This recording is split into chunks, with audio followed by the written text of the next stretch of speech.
ලහිරු කරුණාරත්නගේ මේ එක කවියක මම දැක්ක පොඩි කවියක් ඒක යුගයක් කිය ඒ දින දෙක තුන කාලේ කියලා. දැන් සමහර ආදර කතා තියෙනවා ඒවා හරි පොඩි. නමුත් ඒ ආදර කතාවල බලපෑම හරි විශාලයි. ඉන්න මේ ඒ කවිය ඇත්තටම හරි පොඩි. අපි දෙකක් නෙවෙයි යුගයක්.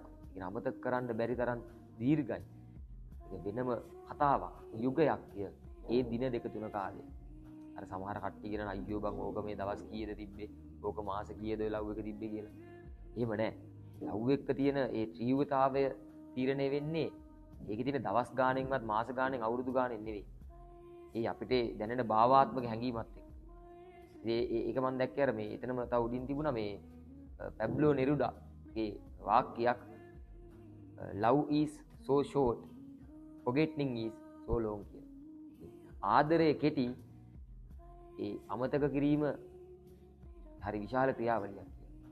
ඉතින් මං හිතන්නේ ඔයාටත් එහෙම සමහරට අත්දැකීමක් ඇති. ඔයාගේ ජීවිතයේ තිබ්බ පුංචි ආදර කතාවක්, කෙටි ආදර කතාවක් ඔයාට වඩාත්ම රිද්දපු.